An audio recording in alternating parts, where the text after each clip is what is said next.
तिमिरान्धस्य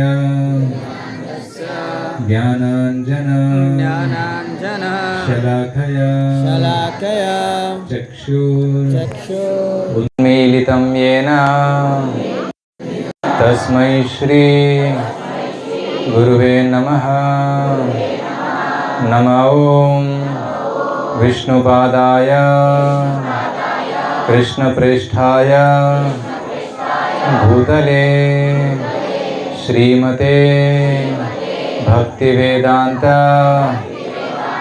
स्वामिन् इति नामिने नमस्ते सरस्वती देवे गौरवाणी प्रचारिणे निर्विशेष शून्यवादी पाश्चात्यदेश तारिणे जय श्री कृष्ण चैतन्य प्रभु नित्यानंद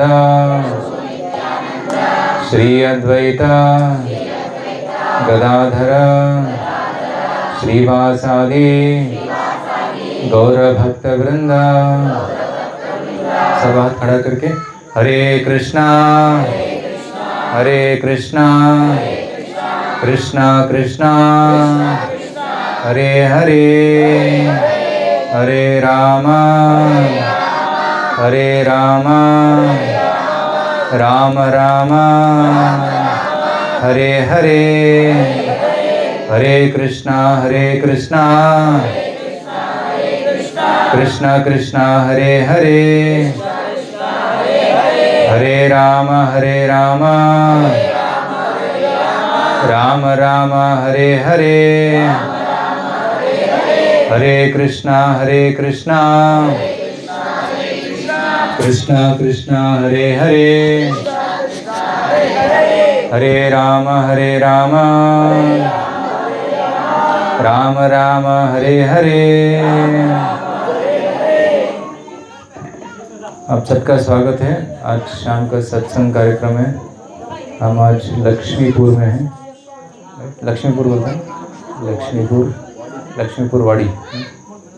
तो यहाँ पे करण चौहान उनका कुटुंब, उनके घर में सत्संग हो रहा है।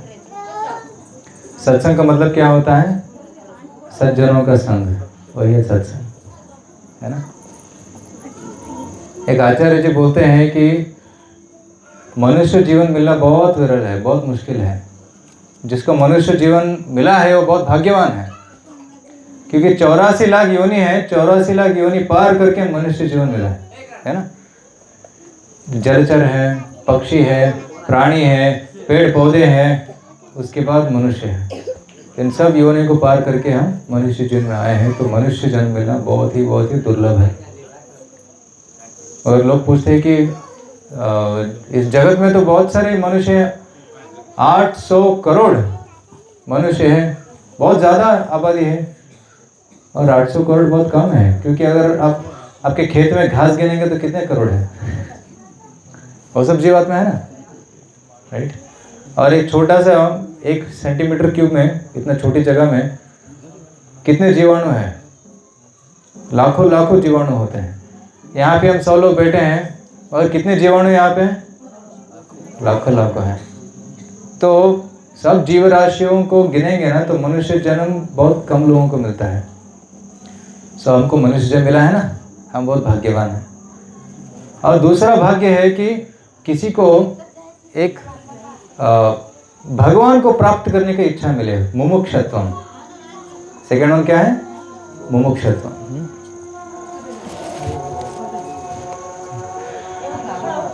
मोक्ष पाने की इच्छा जिसके अंदर आए वो बहुत कम लोग रहते हैं। श्रीमद् भगवद गीता में श्री कृष्ण भगवान बोलते हैं, मनुष्याणाम सहस्रेषु कश्चिद यतति सिद्धये यतताम अपि सिद्धानाम कश्चिन मां व्यक्ति तत्वतः। हम देखते हैं इतने सारे करोड़ों मनुष्य हैं, मगर कितने लोग हैं जो भगवान की भक्ति में मग्न हैं? सच्चे भक्त कितने लोग हैं? बहुत कम है, राइट। आजकल देखते हैं कि बहुत सारे लोग सिर्फ इंद्र तृप्ति में लगे हैं। जीवन का मकसद क्या है?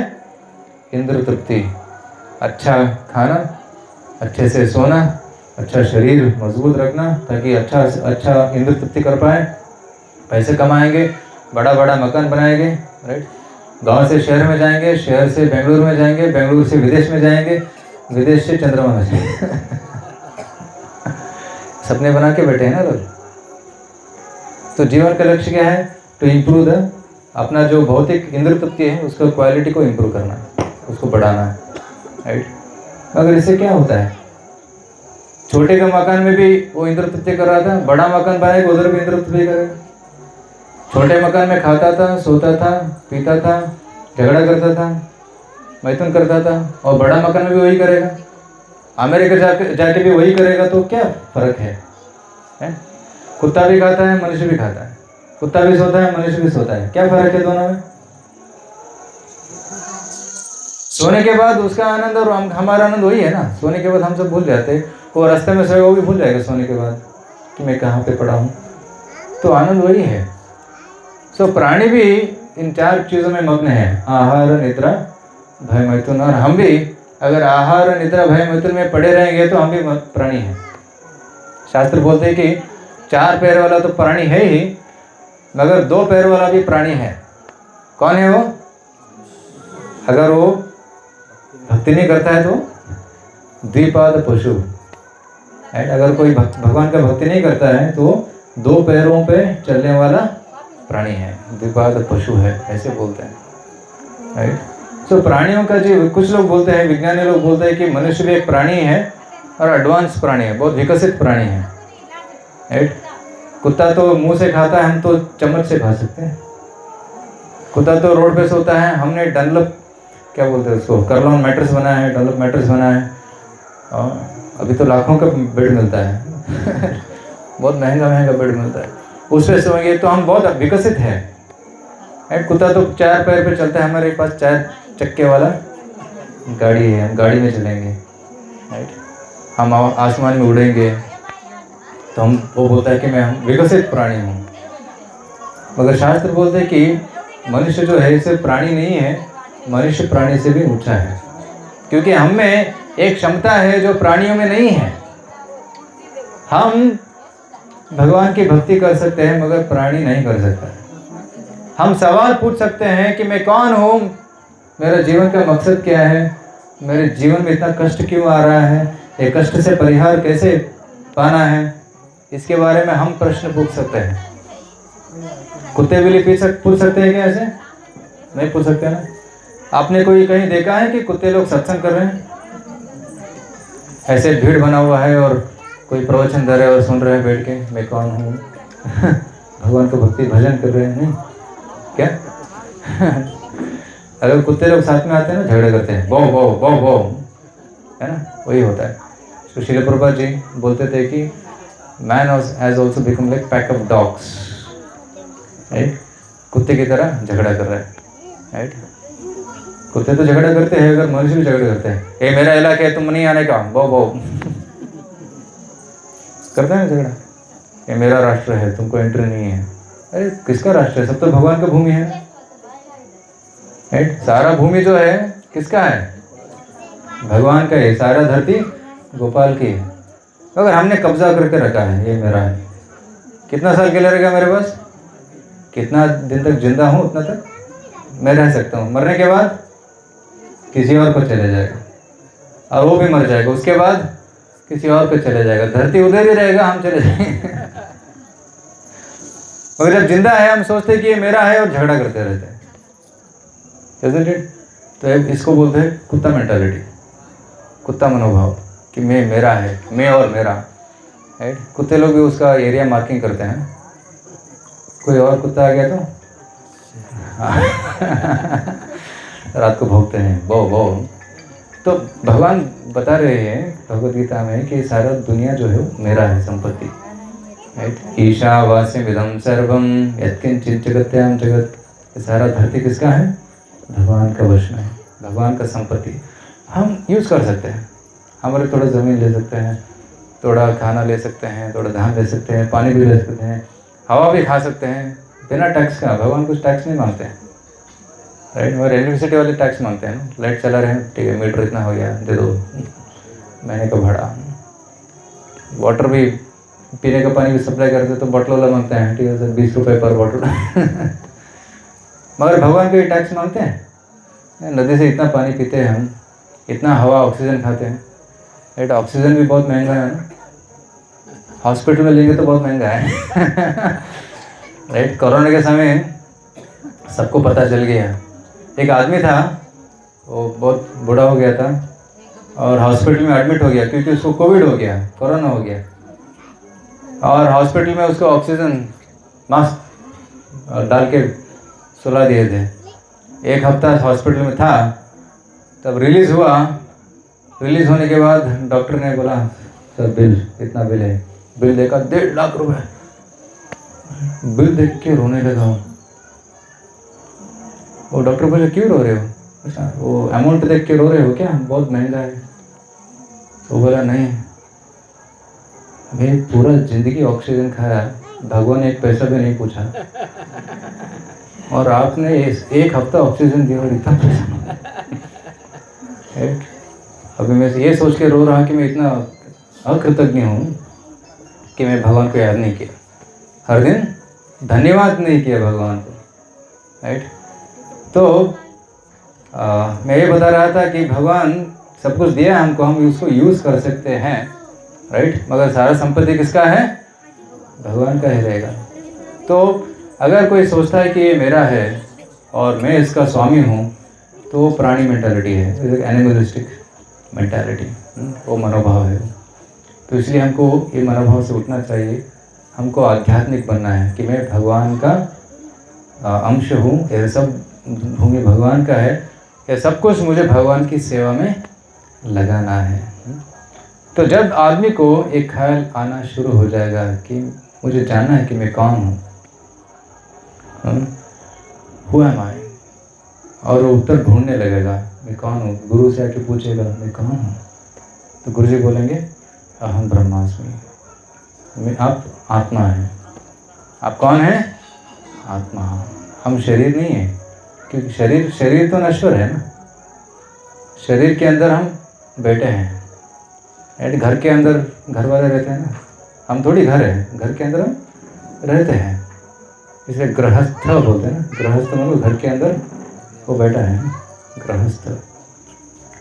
तो ऐसे हम शरीरस्थः देहिनोऽस्मिन् यथा देहे कौमारं यौवनं जरा तदा देहांतर प्राप्ति धीरस्तत्र न मुह्यति।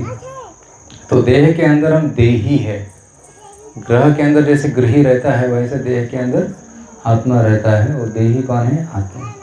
हम आत्मा है। जैसे कार को कौन चलाता है? ड्राइवर चलाता है। अगर ड्राइवर नहीं है तो कार वहीं पड़ा रहेगा, सालों साल वहीं पड़ा रहेगा। वैसे ही अगर आत्मा है बॉडी में, देह में, तो बॉडी चलेगा, देह चलेगा, देह बात करेगा, देखेगा, सुनेगा, सूखेगा, चलेगा, बहुत कुछ कर सकता है काम। आत्मा ऐसे चला गया, वो गुजर गए, वो मर गए। जब कोई मर जाता है बोलते हैं ना वो गुजर गया, तो कौन गुजर गया? शरीर तो उधर ही पड़ा है सामने, कौन गुजर गया? अंदर का आत्मा पड़ा, चला गया। तो जिसको ये प्रश्न आता है कि मैं कौन हूँ, उसको समझने की कोशिश करता है, ऐसे आदमी बहुत विरल है। ये दूसरा चीज़, मुमुक्षुत्व बहुत विरल है, राइट। पहला है मनुष्य जीवन बहुत विरल, दूसरा है मुमुक्षुत्व, मोक्ष की आकांक्षा करना बहुत विरल है। मैं कौन हूँ समझना और वो स्थिति को प्राप्त करना बहुत विरल है, राइट। सो बहुत सारे लोग इंद्र तृप्ति में पड़े हैं, मगर जो आध्यात्मिक विषयों में इंटरेस्ट रखेगा वो आगे बढ़ेगा। मगर आगे बढ़ने के लिए मार्गदर्शन चाहिए, हम खुद से नहीं आगे बढ़ सकते, राइट।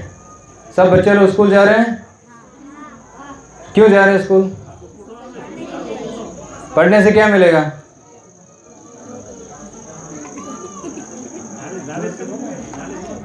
हाँ, और नॉलेज मिलेगा, ज्ञान मिलेगा, ठीक है। तो ज्ञान प्राप्त करके क्या होगा? हाँ, नौकरी मिलेगा। अल्टीमेटली ना पैसे के लिए पढ़ाई कर रहे हैं ना, बट एक्चुअली पढ़ाई पैसे के लिए पढ़ाई नहीं करना चाहिए। पैसे तो ऐसे भी कमा सकते हैं। और असली पढ़ाई क्या है? वो है, भगवान बोलते विद्या। विद्या मतलब क्या? आध्यात्मिक विद्या। वो समझना चाहिए, राइट। अध्यात्म विद्या विद्या नाम। सारा विद्या में श्रेष्ठ क्या है? आध्यात्म विद्या, जो भगवत गीता में दिया गया है। So we should understand spiritual knowledge. उसको भी प्रसाद चाहिए,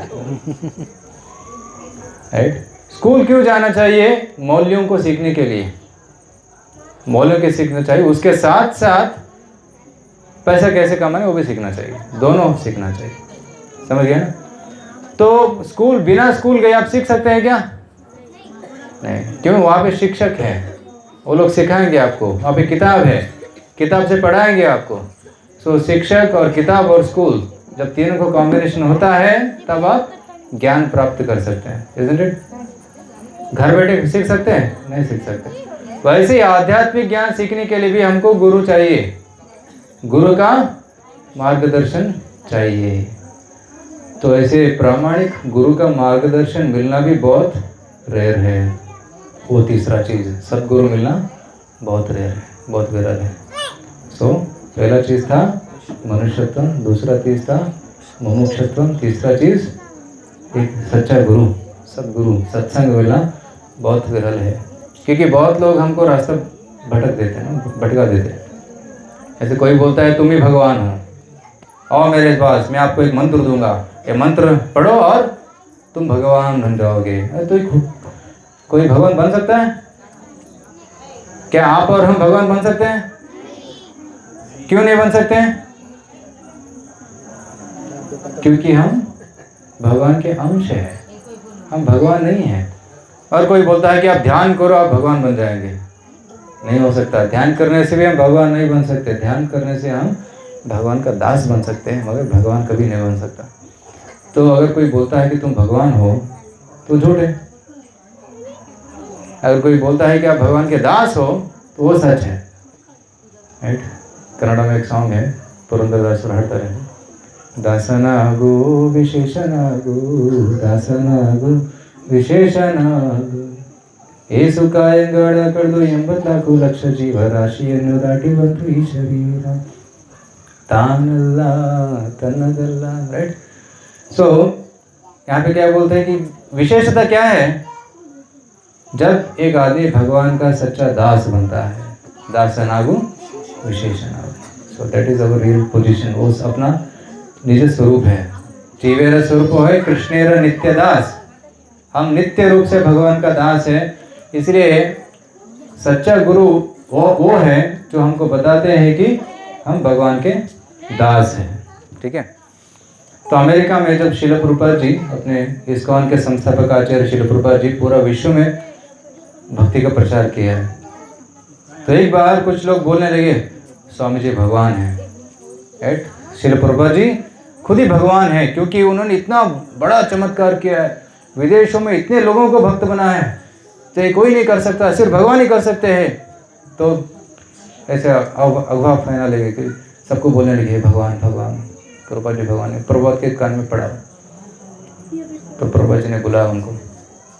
3 शिष्य थे, उन सबको तीनों को बुलाया, क्या मैं भगवान हूँ? हाँ प्रभुपाद आप ही भगवान हैं। प्रभुपाद जी बहुत गुस्सा हो गया, मैं आप लोगों को बहिष्कार करता हूँ, आप मेरे शिष्य ही नहीं हैं आज से, क्योंकि मैं आपको सिखा रहा हूँ कि आप भगवान के दास है, मगर आप बोल रहे कि मैं भगवान हूँ। ये कैसे सिद्धांत है? ये मेरे सिद्धांत के विरुद्ध है। तो आप मेरे शिष्य ने बहिष्कार कर दिया। प्रभुपाद जी ने सबको लेटर लिख दिया कि इन तीनों शिष्यों को मैं बहिष्कार करता हूँ, और तीनों वरिष्ठ शिष्य थे। तो जब प्रभुपाद जी का गुस्सा देखा वो लोग ने, तो क्षमा मांगा, प्रभु जी क्षमा कर दिया। नहीं क्षमा करूँगा, क्योंकि आपने बहुत बड़ा अपराध किया है, क्योंकि एक मनुष्य को भगवान बोलना बहुत बड़ा अपराध है। तो प्रभुपाद जी बहुत गुस्सा हो गए। ठीक है, प्रभुपाद जी फिर थोड़ा ठंडा हो गया और बोले ठीक है आप तीनों को एक पनिशमेंट है, राइट। क्या है पनिशमेंट है वो? आप तीनों को अलग अलग राष्ट्र में जाना है और वहाँ पे बताना है कि कृष्ण ही भगवान है और कृष्ण का मंदिर बनाना है, तब मैं आपको स्वीकार करूँगा। तो तीनों शिष्यों को एक एक राष्ट्र में भेजा है, different countries recent, I told that we should open a temple of Krishna and glorify Krishna. स्थापना करो कि भगवान कृष्ण ही भगवान है। तो जब उन्होंने ये किया तो प्रभुपाद जी ने फिर स्वीकार किया। तो श्रील प्रभुपाद जी सच्चे भक्त थे, सच्चे गुरु थे। कभी नहीं बोलते थे कि मैं भगवान हूँ, और हमेशा प्रभुपाद जी बोलते थे कि मैं जो भी कर रहा हूँ मेरे गुरु जी की कृपा से कर रहा हूँ। और एक दूसरा पॉइंट है, सदगुरु का लक्षण क्या है कि वो खुद को गुरु नहीं बोलता है, उनके गुरुजी ने उनको आशीर्वाद दिया है, उनको अनुमति दिया है प्रचार करने का। तो गुरु का भी गुरु होते हैं।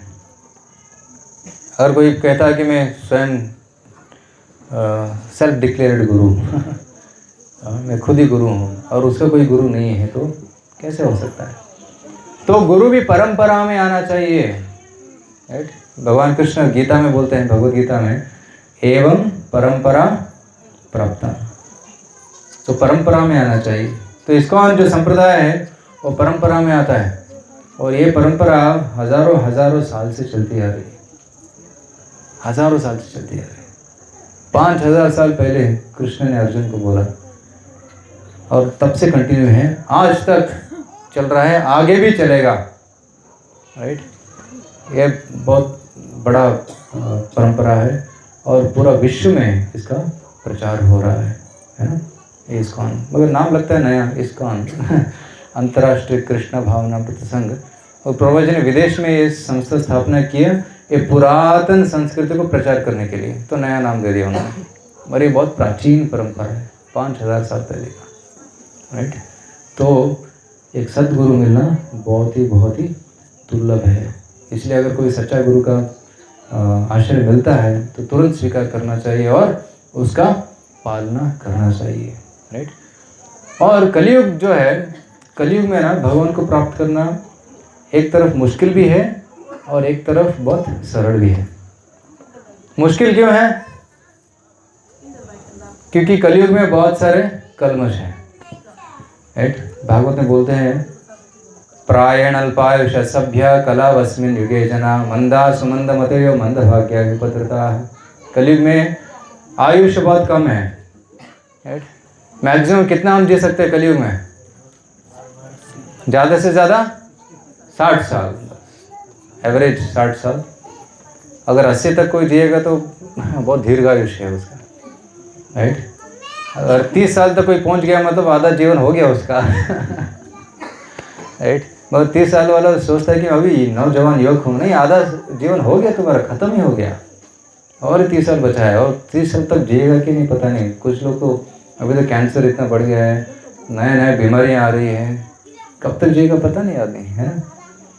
तो प्रायण अल्पायुष सभ्य, कलयुग में आयुष्य कम है। कलावस्मिन युगे जना मंदा, और लोग बहुत बुद्धिहीन है, मंद है, बुद्धि लोगों का मंद है, जल्दी समझता नहीं। कुछ देखता हूँ, कुछ बच्चों को किताब के सामने बैठे रहते हैं, 1 घंटा 2 घंटा वही पेज में पढ़े, आगे नहीं बढ़ रहा है, क्योंकि समझने का शक्ति कम हो गया है ना? मंदा सुमंदमती, और उनका इंटेलिजेंस भी डल है।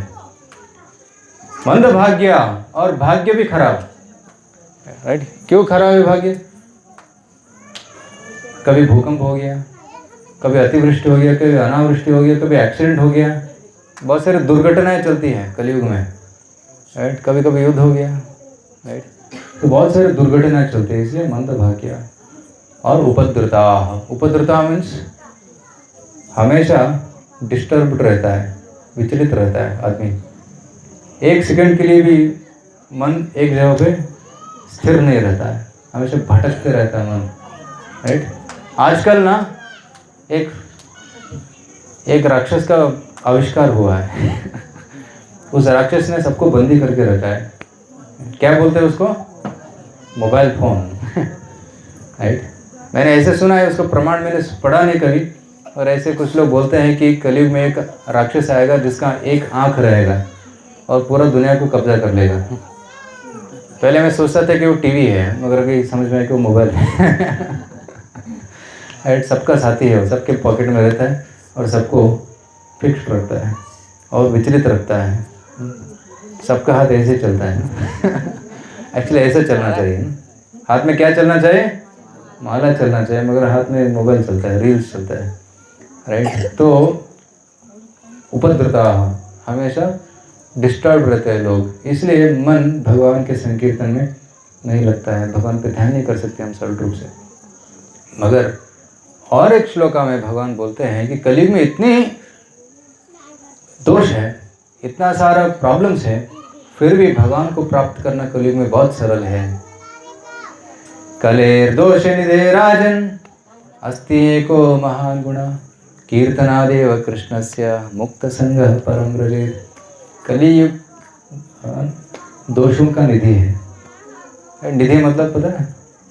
निधि मिल गया तो पूरा सोना सोना सोना रहता है। कलयुग में दोषों का निधि है, हर एक में दोष दिखता ही है, कोई परफेक्ट आदमी नहीं है कलयुग में। दोष देखना बहुत आसान है, क्योंकि हजारों हजारों दोष पड़े हुए लोगों के हृदय में, काम क्रोध लोभ मोह मद मत्सर, इजंट इट, बहुत सारे दोष पड़े हैं। आगे कम है। सो कलेर दोष निधे राजन, दोष का निधि है, मगर एक सद्गुण है कलयुग में, एक सद्गुण है। क्या है वो सद्गुण? कीर्तनादेव कृष्णस्य, जब हम भगवान कृष्ण का कीर्तन करेंगे तो मुक्त संगः परम व्रजेत। मुक्त संगः परम व्रजेत मतलब कीर्तन करने से हम सारे दोषों से मुक्त हो सकते हैं। तो किस नाम का कीर्तन करना चाहिए कलयुग में? हरे कृष्णा कृष्णा कृष्णा हरे हरे, हरे राम राम राम हरे हरे। ये बहुत सरल मार्ग है। अगर हम इस नाम का कीर्तन करेंगे हर रोज ध्यानपूर्वक, तो क्या होगा? हम दोषों के प्रभाव में नहीं आएंगे, दोषों से मुक्त रह सकते हैं। इसलिए हर दिन हमको जप करना चाहिए, कीर्तन करना चाहिए। बट हर दिन हम नहाते ही है ना, नहाते हैं, हर दिन कपड़ा धोते हैं, वैसे हर दिन मन को भी धोना चाहिए, क्योंकि हर दिन मन शरीर मलिन हो जाता है तो शरीर को धोना चाहिए। कपड़ा भी मलिन हो जाता है, काम करते हैं पसीना निकलता है तो कपड़ा भी धोते हैं, वैसे मन भी धोना चाहिए, क्योंकि मन भी प्रदूषित हो जाता है। हम कुछ गलत चीज़ें देखते हैं, गलत सुन अनजाने भी देख लेते हैं, सुन लेते हैं, तो क्या अंदर घुस जाता है। इसलिए हर दिन उसको साफ करना चाहिए। कैसे साफ करना चाहिए? हरे कृष्णा कृष्णा कृष्णा हरे हरे, हरे राम राम राम हरे हरे। तो ये बहुत सरल मार्ग है। भगवान का नाम कीर्तन करो और हृदय को धो डालो, तो हृदय शुद्ध हो जाएगा, तो भगवान का भक्ति उस शुद्ध हृदय में जागृत हो जाएगा। प्रविष्ट कर्ण रंध्रेण स्वानां भाव सरोरुहं धुनोति शमलं कृष्णः सलिलस्य यदा शरद। राइट, जब भगवान का नाम कर्णों के माध्यम से हृदय को छुएगा तब हृदय निर्मल हो जाएगा, और उस निर्मल हृदय में भगवान का भक्ति का उदय हो जाएगा। तो इसलिए वी शुड चैंट हरे कृष्ण मंत्र एवरी डे। हर दिन हमको हरे कृष्ण मंत्र का जप करना चाहिए, और हो सके तो भगवद गीता एक श्लोका भी पढ़ना चाहिए। राइट, आप सबको भगवद गीता होना चाहिए घर में। घर में भगवद गीता रखिए, एटलीस्ट घर में एक एक तो होना चाहिए। कभी पिताजी पढ़ सकते हैं, कभी माँ पढ़ सकते हैं, कभी बच्चों को पढ़ा सकते हैं, है ना। तो इससे क्या होगा? हरि नाम और हरि का वाणी दोनों हमको सुनना चाहिए। ठीक है, हरे कृष्णा। अभी मैं रिक्वेस्ट करता हूँ उद्धानंद प्रभु जी से, वो भी वरिष्ठ भक्त हैं, प्रभु जी आए हैं यहाँ पे, तो प्रभु जी को भी दो शब्द बोलने के लिए रिक्वेस्ट करता हूँ। हाँ, हमारे भक्त लोग भगवद गीता लेके आए हैं, कन्नड़ा, हिंदी, मराठी भाषा में है, और वहाँ पे जपमाला भी है। आप जपमाला ले सकते हैं, भगवद गीता पढ़ सकते हैं, हरि नाम और हरि कथा।